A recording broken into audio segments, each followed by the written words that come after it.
Hello everyone, welcome to another weekly market review. Today is the 22nd of June 2020. We just had the summer solstice yesterday and also a solar eclipse. There is a decent probability that within this week or the next, the market gives us a very nice move.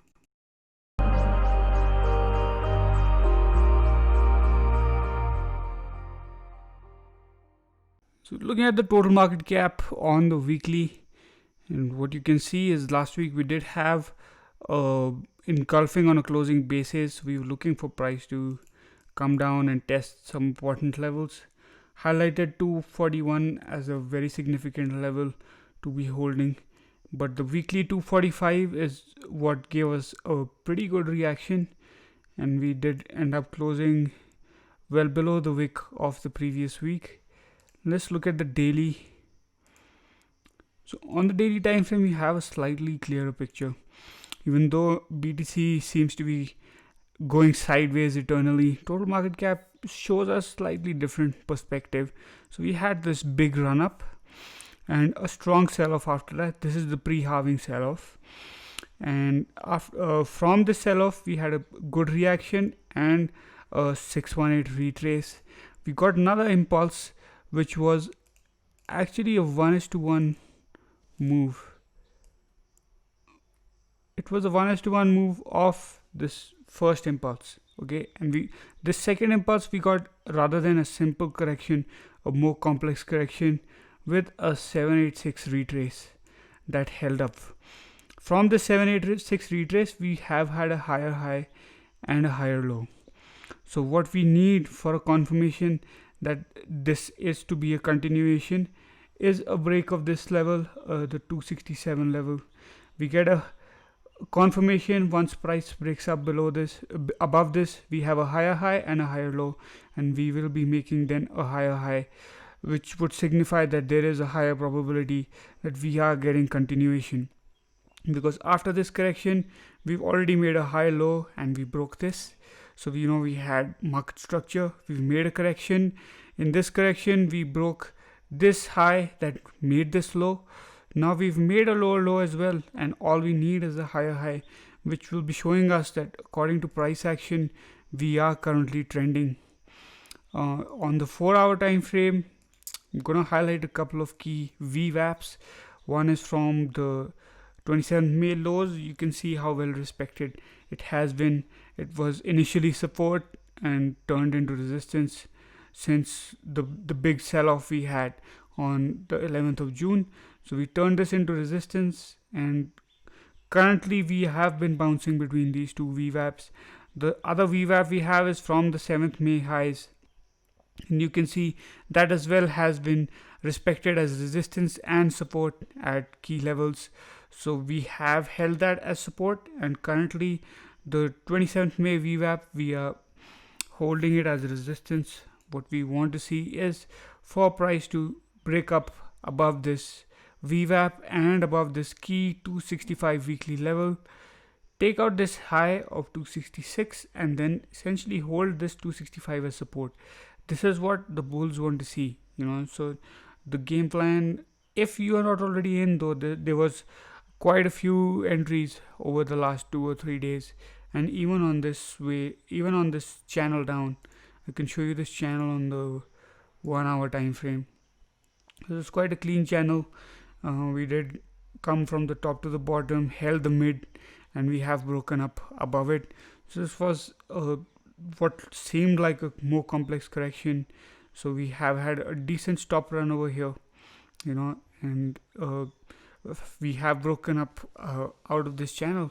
So for the bulls, I think you should have, if you were bullish, these were the places to be looking for entries.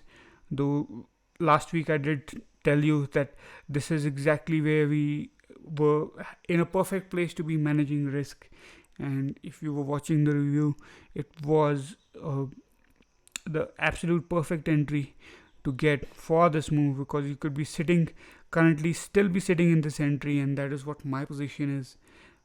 I was doing other things, so I did not trade this chop. I ended up catching something over here, but apart from that, I had a great entry. I took one more, got stopped out, and after that because I had this very nice entry, I could just sit and allow price to do what it had to.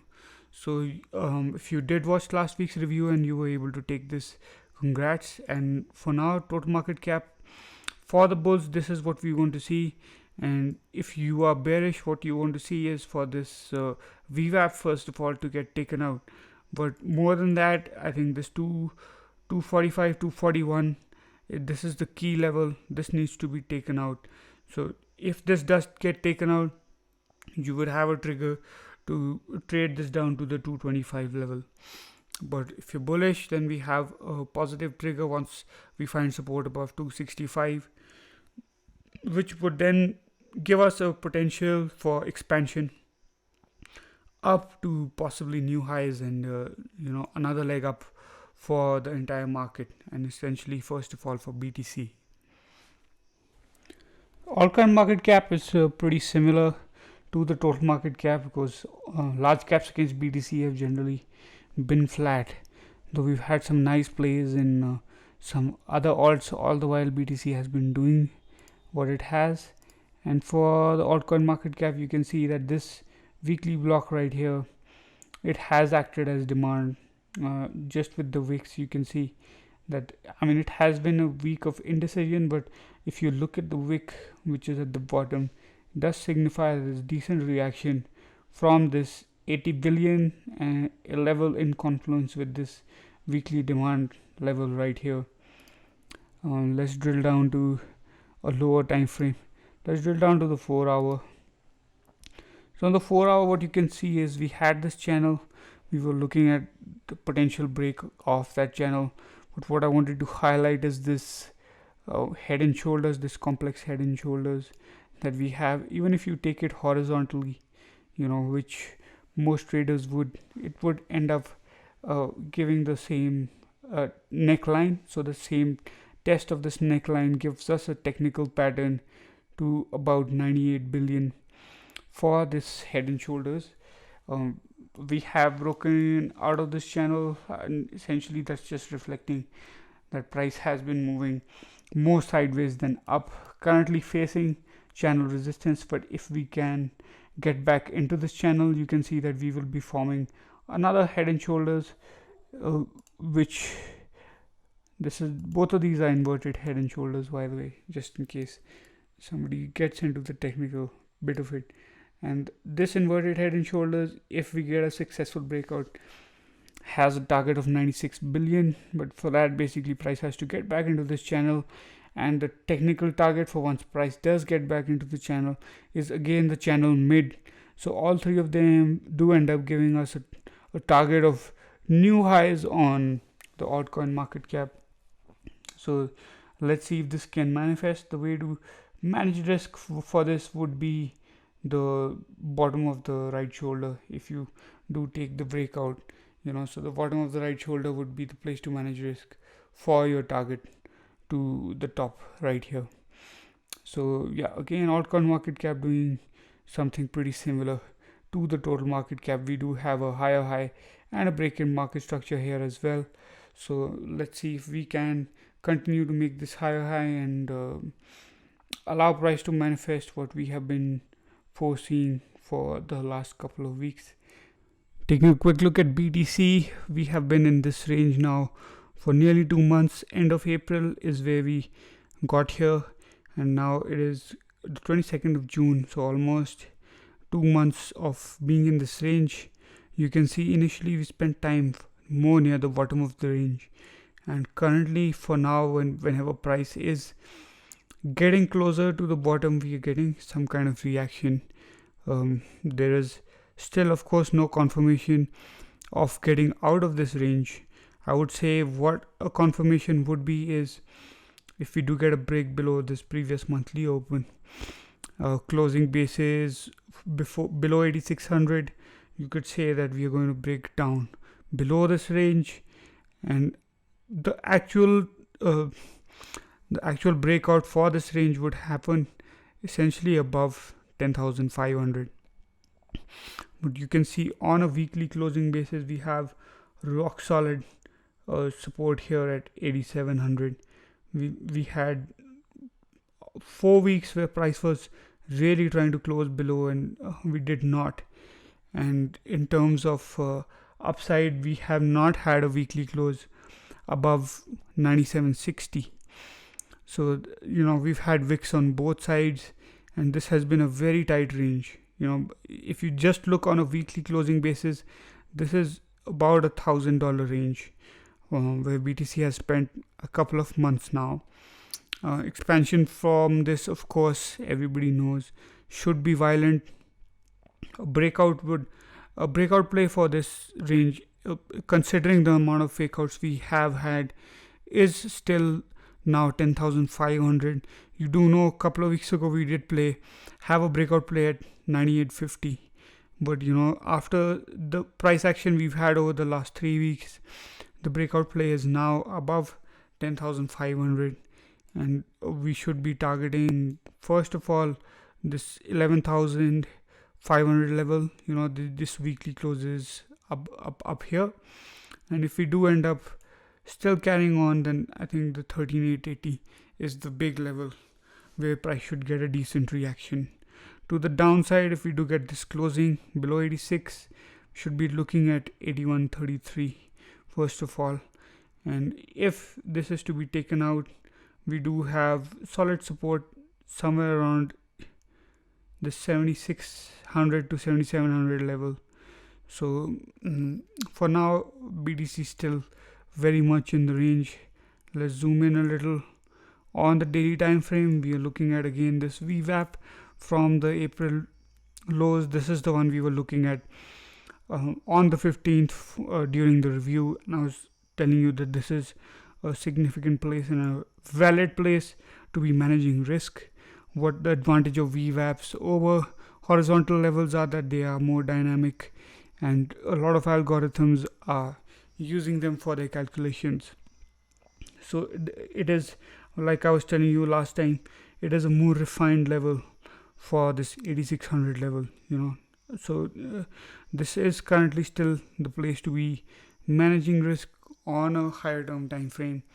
But if we look at the significance because of those weekly closes, I would still say that a daily close below this 8600 level is still what would define that BTC has a much longer time, and this is not a bullish consolidation. If this is to prove to be a bullish consolidation, then we should just drill down to the 4-hour. Look at this channel again. We saw this on the total market cap as well. We have the monthly open that we need to tackle. This is the monthly VWAP that has been holding as resistance, and also the POC of this entire range, the point of control where the most volume has been traded, is also around 94.80.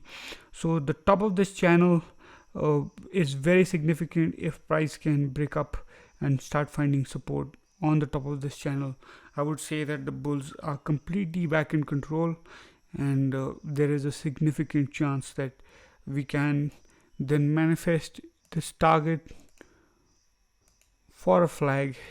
If we're looking at classical charting, we can manifest this flag target, and that leads us to about 11,200, but more closely near that 11,500 weekly level. What I should do is just mark it out so that everybody is significantly familiar with it. So this 11,500 weekly level is what would be the next significant resistance if price is to break out of here. But considering this is a 2-month consolidation, we could expect potentially a bigger move out of this range no matter what direction it does come in. And if it does come towards the upside, this 11,500 is still, I would say, quite a small breakout, so we could be expecting a more violent expansion and still be looking towards a good 25 to 30% move if it does come to the upside.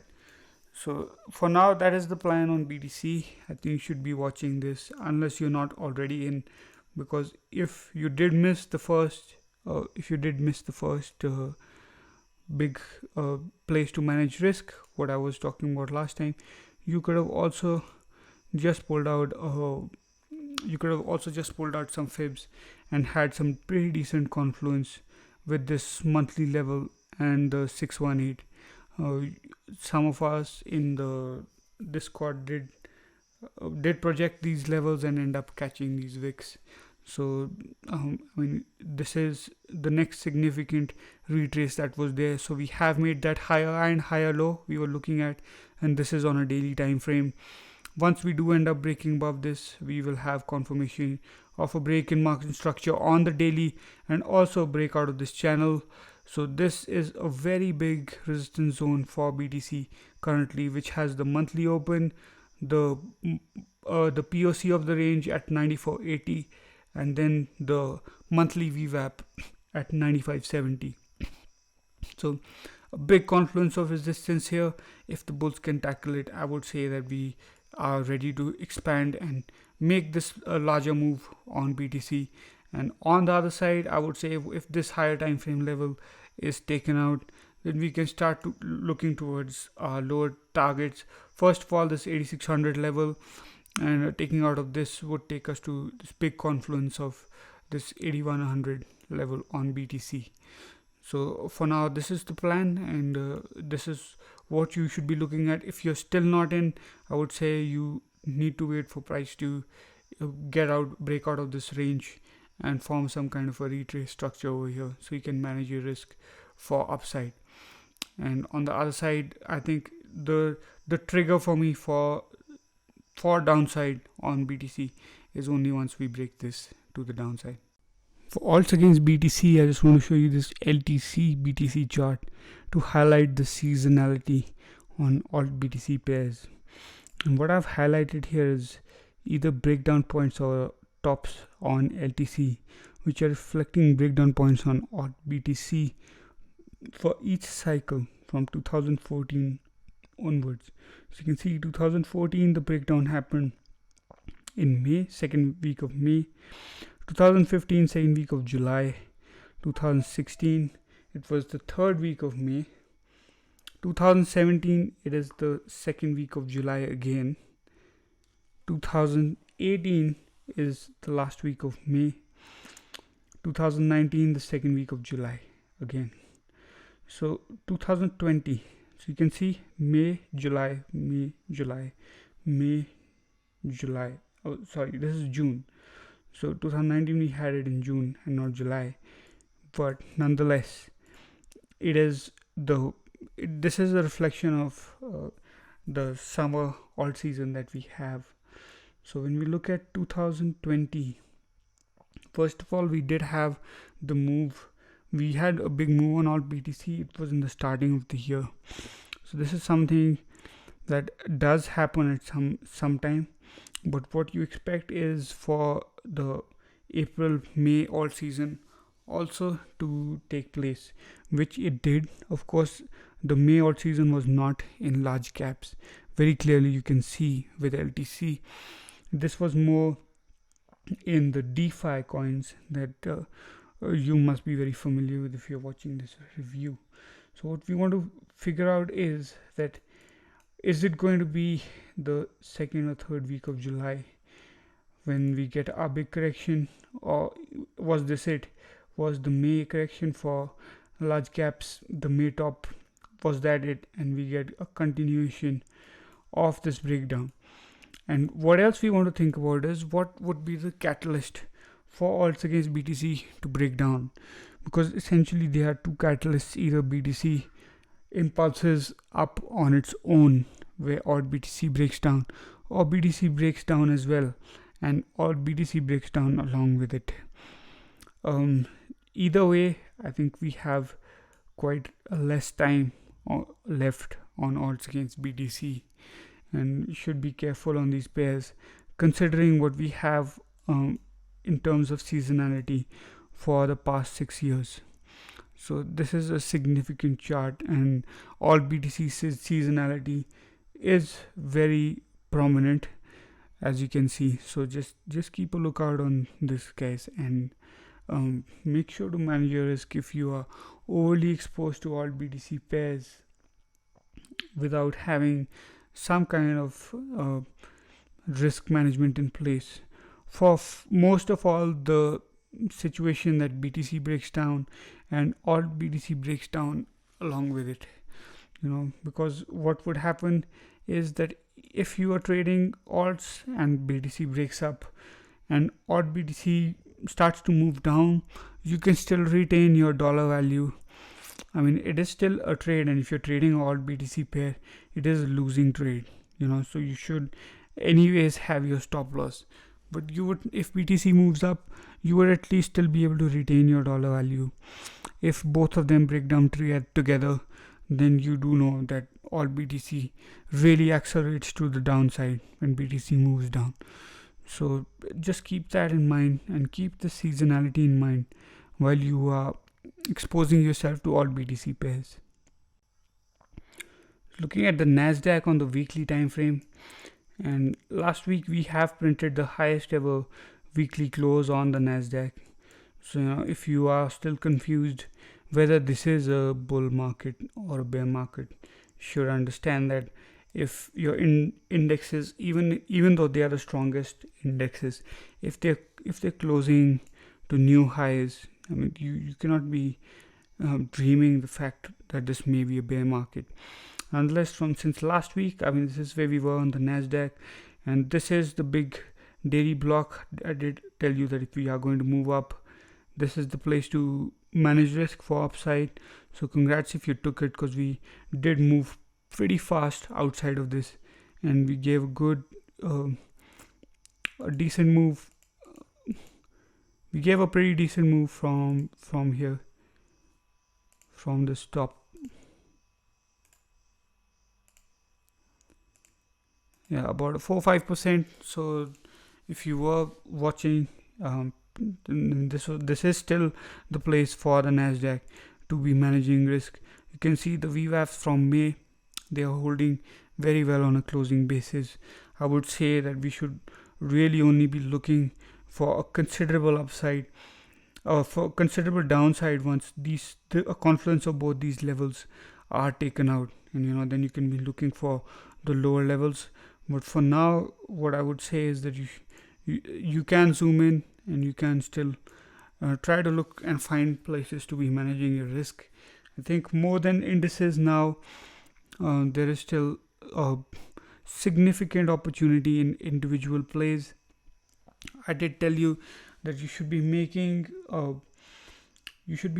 your watch list for lockdown and non-lockdown stocks, and be able to play them depending on what kind of fundamental situation we have.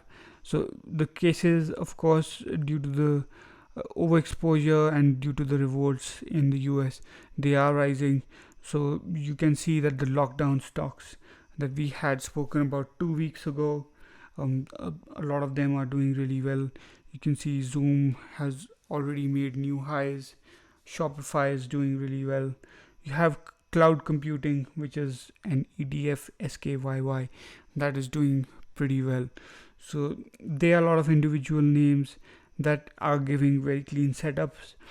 Even if indices are to go sideways, I think this is what will happen, that if indices are to go sideways, the value will just keep on flowing between these lockdown and non-lockdown stocks. So if you're looking to play traditional markets, this is a very key strategy, and I think this is how you need to be playing these markets.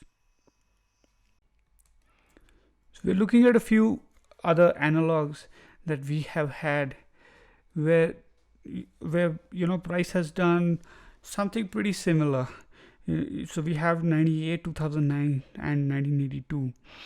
What I want to show you is essentially, this is basically the number of stocks that are above the 50-day MA, and here we have 98%, 82 we had 99%, 98 topped out at 91%.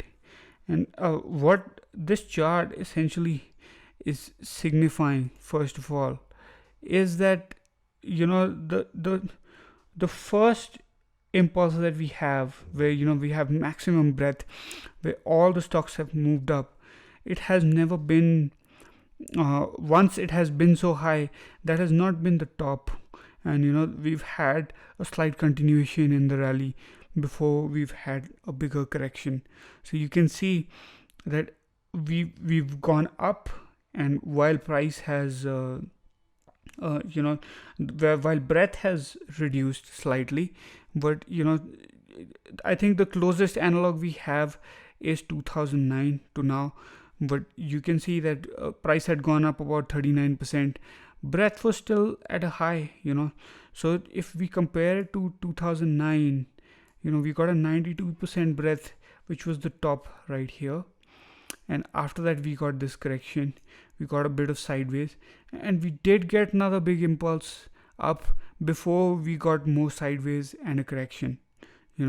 So if we compare it to the 2009 analog, essentially this is where we are in the market. And what we would be looking for is a certain correction and then another move up.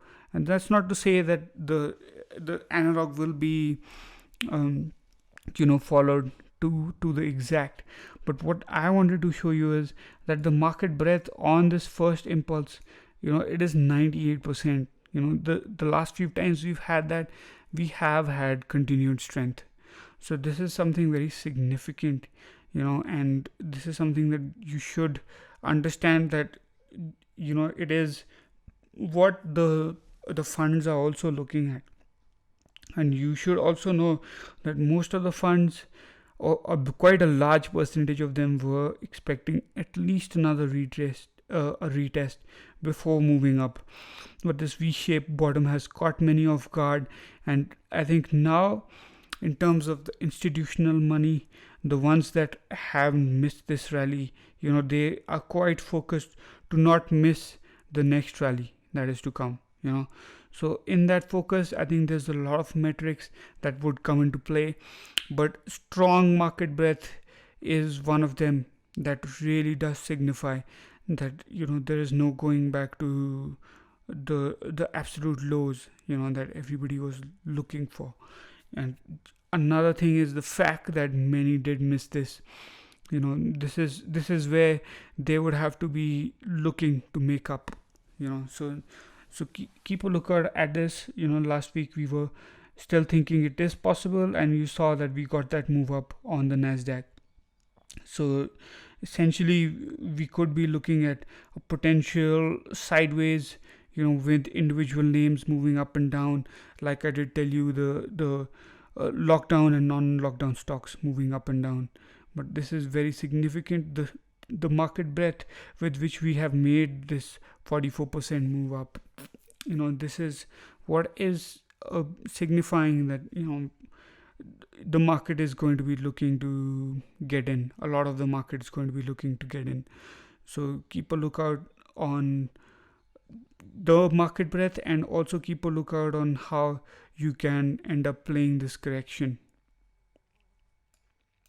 Here's another very significant metric, which is the record spike in cash in the money markets.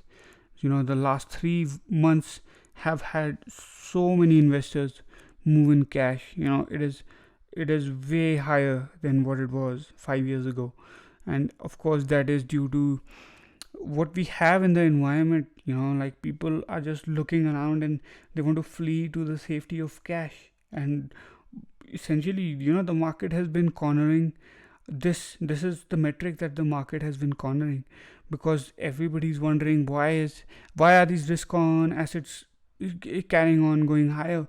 It is because the majority has moved to risk off, with the fear of what the virus is doing. There is just so much cash in the market. This is unprecedented, the amount of cash that we have.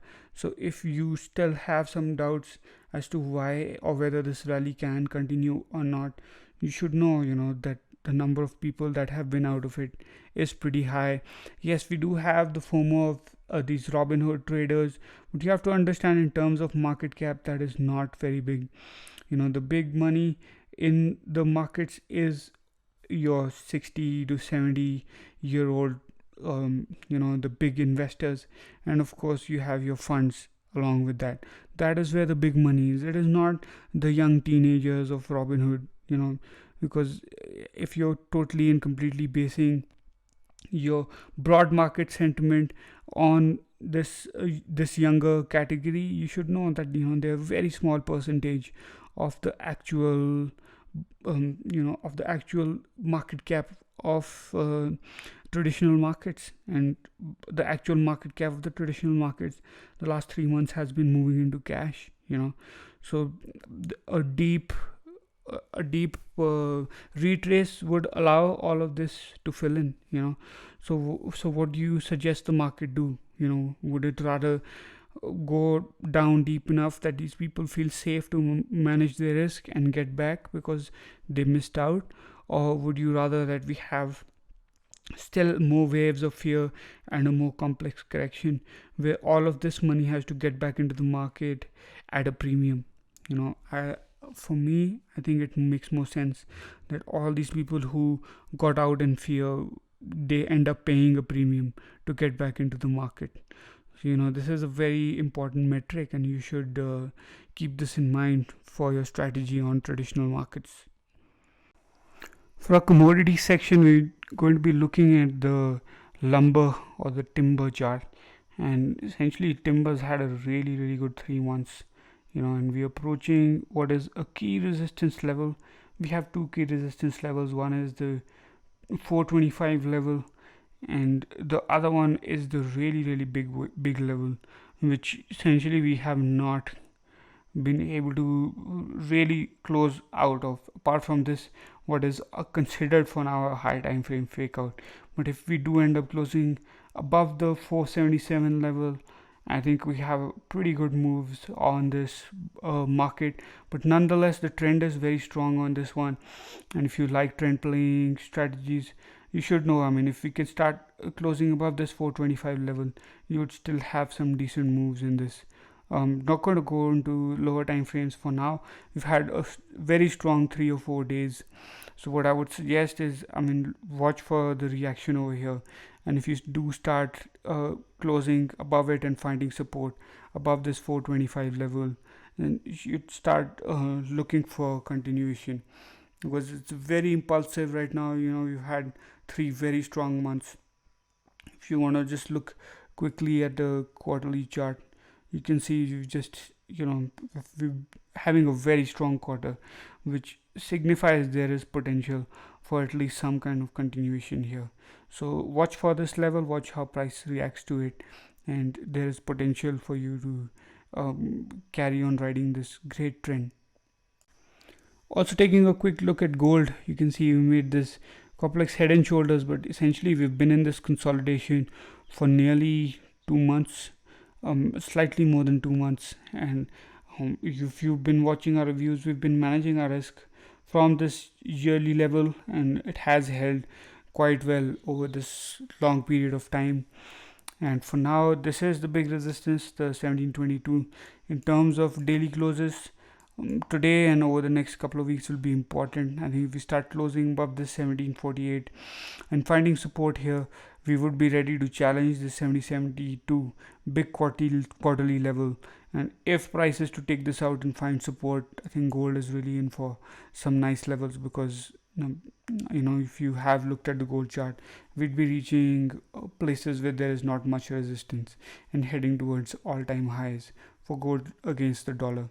So again, gold is in a very significant place. I know it has been boring, in a boring range for the last couple of months, but the level at the bottom, it was a great place to be managing risk.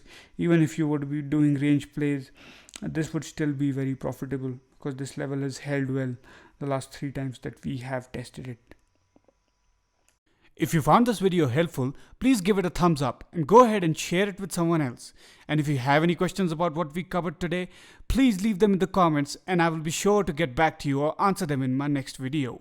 For more trading content and education, go ahead and click on the video on your right.